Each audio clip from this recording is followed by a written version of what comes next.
faithfulness. But today we continue our series we've entitled Habakkuk, Learning to Live by Faith. And certainly he's been learning this along as we've journeyed with him through these 3 chapters. And today we get to the part where he really gets to the point of living by faith. And in this journey, he comes to the place where he experienced spiritual refreshment and emotional healing, all due to his encounter with God in this book. If I were to say to you, and I've already spoiled the surprise, if I were to say to you, I want to share with you how you can have spiritual refreshment and emotional healing, would you sign up for that? Would that be a seminar you'd like to take part in? Probably most of us would say yes. Well, you can take part in it because we're going to walk along with this one. Now, we can't have the same experience he had because God spoke to him. God interacted with this prophet in a very unique, special, personal way. But fortunately, it's recorded for us in the text that Habakkuk has written and has now been preserved all of these 2,600 years. So we can open our Bible, we can walk along with him today so that we can walk along in his journey and experience what he experienced. Now, we'd all like to have that kind of confidence, wouldn't we? That kind of confidence that no matter what's happening in the world, we just kind of walk with our God and everything is good. And as you think about this book, let me just give you a very brief review. Chapter 1 is a dialogue between him and God, where he says, Lord, our nation is in a mess. There's corruption everywhere. When are you going to do something? And God gives him an answer. In your days, I'm going to do something. If you heard about it, you would not believe it. It's going to be so overwhelming. And he announces that he's going to send Babylon, these wicked people, to come into Israel and to Judah, and he's going to have his judgment upon them, his wrath upon them. So then he comes back with a second question. Thank you for answering my question, but now I'm even more mystified. Why would you use people more wicked than we to judge we who are wicked? How does this work? And in chapter 2 we have, and by the way, there's 3 literary forms in this book if you're interested in literature. The first one is this dialogue, this back and forth communication, chapter 1. Chapter 2 is what the literary form is, that of a dirge, a funeral dirge, a lament, if you will, heavy with sorrow. And remember the 3 promises and the 5 woes that we looked at 2 weeks ago. We took the week off last week for communion, but we looked at those. So it's all heavy, it's all laden with that. But then it ends with his words of triumph. The last verse, I should say, of chapter 2. But the Lord is in his holy temple, let all the earth keep silence before him. Just keep silence. And then chapter 3, we've had this dialogue and this dirge. Now we come to this place where we have what we would call a doxology, a worship statement. If you look at it in your text, no matter how it's translated, how it's printed, at least chapter 3 is printed this way. It's printed like a psalm. In fact, it sounds very psalm-like because it says in verse 1, chapter 3, a prayer of Habakkuk, the prophet, on the Shigionoth. Now, maybe you're wondering what a Shigionoth is. Would you be interested in knowing? Well, I'm going to give you an answer. I don't have any idea. And frankly, neither does anyone else. There's some guesses out there, and commentators have to fill in something with something. But it's probably a notation of music. Probably a notation of this is the style we sing it, or this is the tune we sing it, or this is the feeling you have with it. And if you look down through, like after verse 3, you see the word Selah. After verse 9, you see the word Selah. After verse 13, you see the word Selah, which is also a musical annotation, which you see often in the psalm. So this is a psalm. It's a prayer. It's a psalm. It's a doxology to call us to worship. So it's interesting, in 3 chapters, 3 literary forms that he takes us through. Now, he's heard all these things about the purposes of God and what he's doing. And he sets it in song, and he says, here's my prayer. Verse 2, it begins. O Lord, I have heard your speech and was afraid. O Lord, revive your work in the midst of the years. In the midst of the years, make it known. In wrath, remember mercy.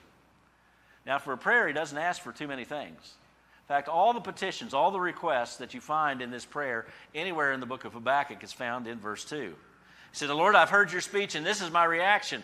I am scared. I am fearful. I'm afraid. Because he knows judgment is going to come upon his people because of their sins. With that in mind, he comes to this place where he says, I have this emotional reaction. He says, Lord, oh Lord, revive your work in the midst of your years. He asks for God's power to be at work. He does not specify exactly what it is that he wants God to do. I mean, God's already told him that judgment is going to fall, that Judah is going to be punished, Judah is going to be chastened for their years and years and decades of disaffection with God, of their disobedience to God. So with that in mind, he comes to this point where he says, Lord, do your work. In your time, do your work. O Lord, revive your work in the midst of the years. In my lifetime, and when the time is right, you do what you do. I call for your power. So he asked for power, and secondly, he asked for pardon. In the midst of the years, middle of verse, or end of verse 2, make it known, in wrath, remember mercy.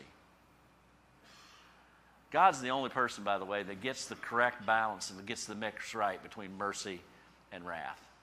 All are parts of his character, all parts of who he is, all are parts of what he needs to bring to bear into this world and into our world. He says, Lord, I ask for your pardon, that there will be mercy in the midst of your wrath.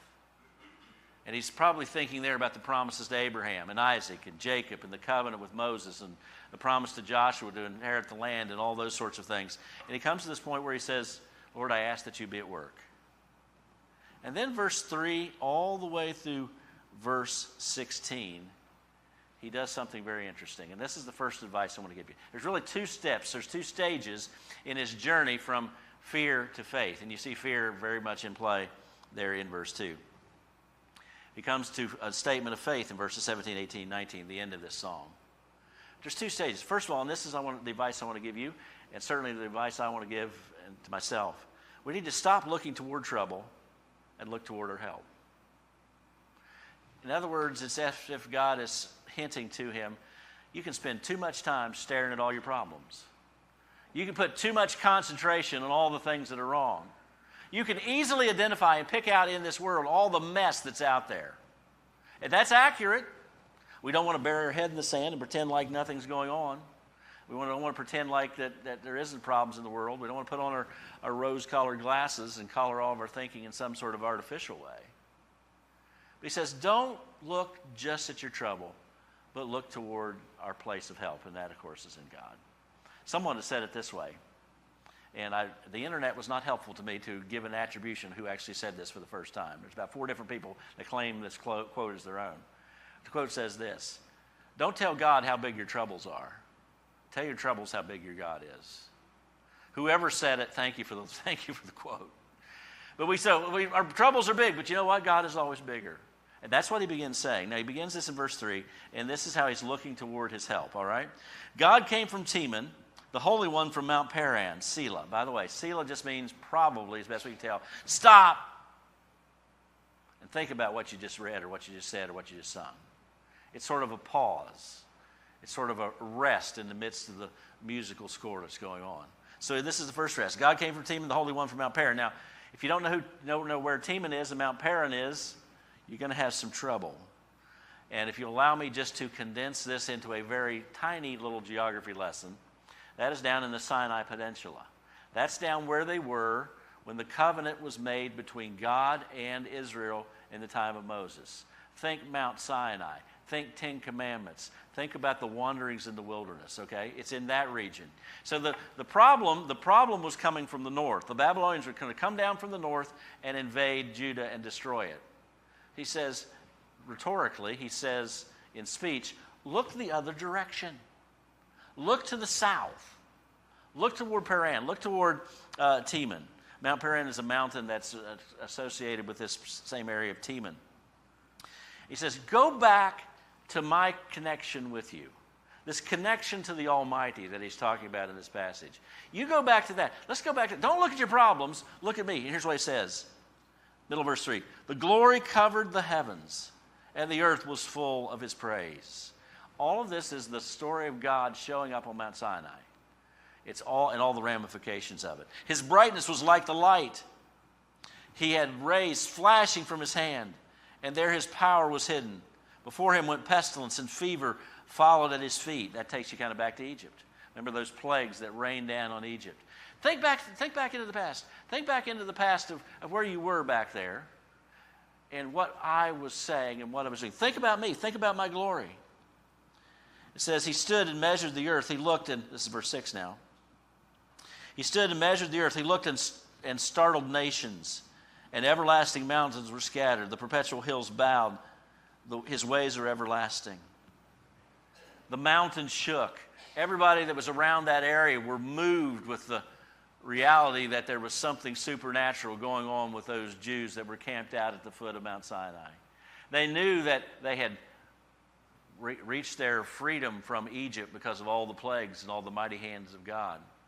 So all this stuff is going on. It's in the background. He says, Habakkuk, think about me. And Habakkuk goes down this trail, and he goes back to think about what is going on. Now, for us, we might say, well, if we're going to think back into our past, if we're going to think back about what God has done for us, we could probably, go back to the covenant.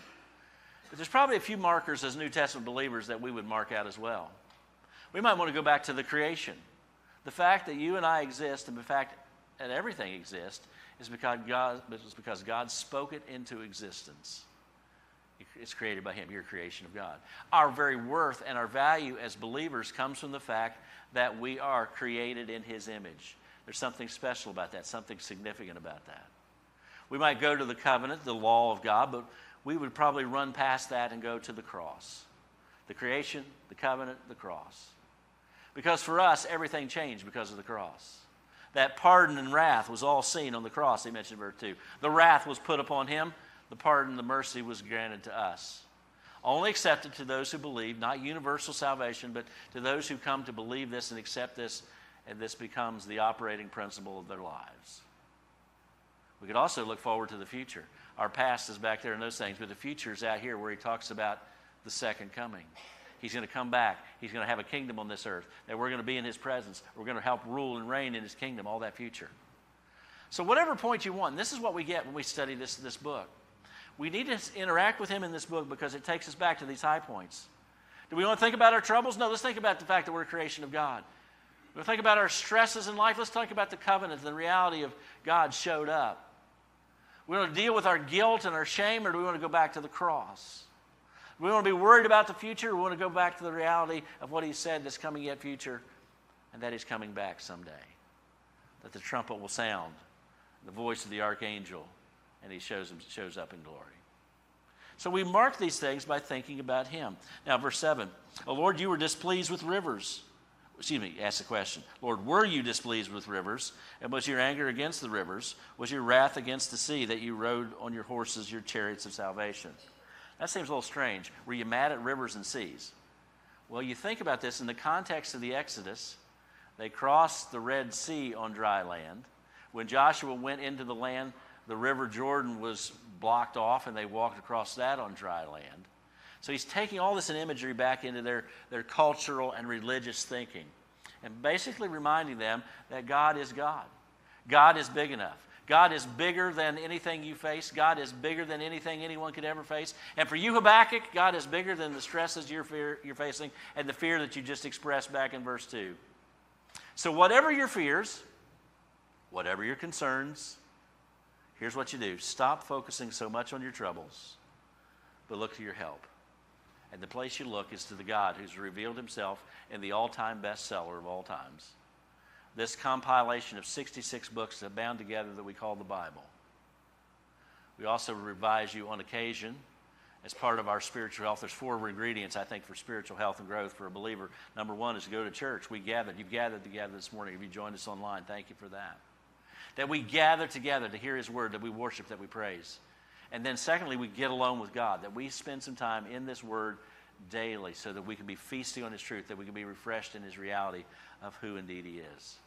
The other 2 we talk about, and I'm not going to share those with you, but you probably know them very well. Verse 9, "Your bow is made quite ready. Oaths were sworn over your arrows. You divided the earth with rivers." Again, that driving out those enemies. "The mountains saw you and trembled. The overflowing of the water passed by. The deep uttered its voice and lifted its hands on high. The sun and moon stood still in their habitation." That occurs back in the book of Joshua. They were fighting. They didn't have time to fill the battle, and God stopped the sun from moving across the sky and the moon from across the arc of the sky until they finished it, because He's bigger than that. Verse 11, middle of the verse, "At the light of your arrows they went, and the shining of your glittering spear. You marched through the land in indignation. You trampled the nations in anger. You went forth for the salvation of your people, for salvation with your anointed. You struck the head from the house of the wicked by laying bare the foundation to neck." Selah. You saved your people, and you defeated their enemies. You saved your people and defeated your enemies. Stop looking at the troubles and start looking toward the help. And we get that by this interaction with God. He continues that in 14. You thrust through with his own arrows, the head of his villages. You came out like a whirlwind to scatter me. Their rejoicing was like feasting on the poor in secret. You walk through the sea with your horses to the heap of great waters. Now, the imagery gets a little deep here for our culture, but our understanding. But he's talking about just an overwhelming flood, that you flooded this place and you did everything you wanted to do. Then I heard. Now, here's his reaction. After all that thing about thinking about the Exodus, thinking about the waters being parted, thinking about the plagues on Egypt, thinking about God's strength, him showing up like the glorious sun shining bright as he talked about back in verse 4 and so forth. Here's his reaction. When I heard, my body trembled. When I heard all this about you, my body shook. Compare that to verse 2. O Lord, I heard your speech and was afraid. When I heard what you were going to do, I was trembling out of fear. But now that I have focused my mind on who you are and what you can do, now I shake out of awe because of wonder, because of your power. I am just rocked back by how big God is. Friends, if we do not spend quality time with God in his word, God in our minds and our hearts is going to grow ever smaller, ever weaker, ever less significant in our lives. The opposite is true. If we spend quality time with God in his word, our view of him grows ever larger, ever more full, ever more worthy of our trust. You've done a very good thing this morning by gathering this place to sing songs like Shout to the Lord that we sung a few moments ago, to sing these great songs, to come and to pray, and to give and to serve and to be here with God's people, and then to look into his word. So this trembling is different. It says, my lips quivered at the voice. Rottenness entered my bones, and I trembled in myself that I may rest in the day of trouble. When he comes up to the people, he will invade them with his troops. He's shaking now because of the awesomeness of God, knowing God's going to do this, and it's kind of overwhelming to him. If you want to reach a place of spiritual refreshment and emotional healing and an encounter to God, spend time with him, going through this book, reading, learning. Make sure you hit those Selah points where you stop and think. You meditate, you pray. Now, the culmination of the book, the pinnacle of the book is in 17, 18, and 19. This is where it gets to faith. This is where it gets good. This is the fun part, okay? We kind of save what we would say is the best for last. Though the fig tree may not blossom. By the way, in their world, if the fig tree didn't blossom, they were going to have a crop of figs that year. They're not going to have olive oil. It's going to be an economic disaster. Nor fruit on its vines. Though the labor of the olive may fail and the fields yield no food, that sounds like a second kind of disaster. So he begins by saying, if things get as bad as they could get, let me describe it. No olives, no food in the field. Though the flock may be cut off from the fold. So the livestock and the crops all failing and in trouble. And there be no herd in the stalls. You say, Jess, how is this encouraging? How is this encouraging? Well, he's setting that as a relief for what he's about to say. Because he's now reached the point where he's confident in God. And notice what he says here. And I'm going to read 18 and 19, and I want you to listen to the personal pronouns. Okay, that's key to this whole understanding, where he describes himself with the personal pronoun. I'll try to verbally underscore them. Verse 18. Yet I will rejoice in the Lord. I will rejoice in the God of my salvation. The Lord is my strength. He will make my feet like deer's feet. He will make me walk on my high hills. There's 7 personal pronouns in 2 verses. This brings us to number 2. Yes, we need to stop looking at trouble and look toward our help. We need to start looking at our personal connection to God. He finally reaches this point to saying, you know what? I am his, and he is mine. Yes, what if the olive crop fails? And for us, we'd probably create some other scenario if we were thinking about what would be a disaster in our world. But what if everything falls apart? What if there's no cattle in the stalls and the flocks are scattered? What if all this tragedy falls upon us? Here's the one thing I know. Here's the one thing I'm going to stand on. Here's the one thing that's going to bring me through. I am his, and he is mine. Yet I will rejoice in the Lord. I will joy in the God of my salvation. I've said this before. I want to say it again because I want to remind myself that it's true. If the only thing God did for us was save our souls, that'd be more than enough for us to worship him and serve him and praise him forever. But you know what? He does enter into this life that we're now living to help us to grow, to change us, to provide for us, to bless us. And he simply says, Lord, I've got you. Here's where faith really enters in. You know that God is yours, and you know that you are his. The Lord is my strength. Verse 19. He will make my feet like deer's feet. Well, what is it about deer's feet? I had studied this before, so I had this concept in my mind. But about 5 years ago, Julie and I went to Israel. And one of the places I wanted to visit was En Gedi. It's a national park in Israel today. En Gedi is where David hid out from Saul. That's where he was in the cave and so forth. And it's the waters from up the Judean plateau flow down this little ravine, this little canyon-like. And since there's water flowing, there's lush vegetation, almost sort of like tropical jungle-like, along the walls of this canyon. You get out of the canyon, it's just desert. So it's like this sort of canyon oasis, and that's where he stayed. And I looked on our itinerary. We were not going to stop at En Gedi. I was like, what a bummer. I really wanted to go to En Gedi. Well, we were going down on the bus, and finally it was decided that we needed to take a bathroom break. So we pulled into the National Park Welcome Center at En Gedi, and everybody jumped out to do what they needed to do. I jumped out with my camera, and I thought, I'm going to take some pictures because I'm not going to go up in the canyon, but I want to get what I get. And I found this little guy, and you can see the picture in front of you here, over under a little tree, and you can see how it's very arid, a few little things sticking up there. And that's an ibex, a wild goat. That's the deer of Habakkuk. Okay, it just, looks like a nice-looking little wild goat, right? And I did not get my camera switched from still picture to video quick enough, because right after I took this picture, this little goat goes over the tree and jumps up in the tree and starts walking up one of the limbs of the tree, and then jumps up on a higher limb and walks up the tree. I'm saying, this is like magic. I couldn't climb that tree and come out of there without something broken, I'm sure.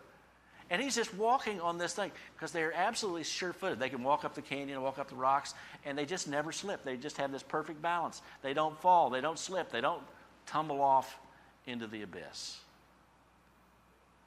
And Habakkuk, chapter 3, verse 19, suddenly was right there in front of me. You come to this conclusion that I'm not going to focus on the problems. I'm going to focus on the reality of my help. My help is in God. I focus on this reality that I'm connected with him. And he says, the Lord God is my strength. He will give you enough strength. He will give me enough strength to live with whatever hardship we have until he gets us out of this place and gets us home. Doesn't mean it's all going to be roses. Doesn't mean it's all going to be easy. Even if the crops fail, it's still going to be okay. He will make my feet like deer's feet, not slipping, not falling, sure, solid, stable. He will make me walk on the high hills. To the chief musician with my stringed instruments, go and sing this. And may we go and sing this every day. I take you simply back to what we need to rehearse in our minds right now. And we need to rehearse in our minds frequently. This is what will bring some emotional healing to you, frankly. This is what will bring some spiritual refreshment to you, frankly. Just to remind yourself through these words or whatever words you can find of your own or in the scriptures that he is mine. 146 years ago, a writer by the name of George W. Robinson penned a hymn. Some of you may know it. I'm just going to read the third stanza of it. Heaven above is softer blue, earth around is sweeter green. Something lives in every hue Christless eyes have never seen. Flowers with deeper beauty shine. Since I know, as now I know, I am his, and he is mine. Since I know, as now I know, I am his, and he is mine. We know it because he said it.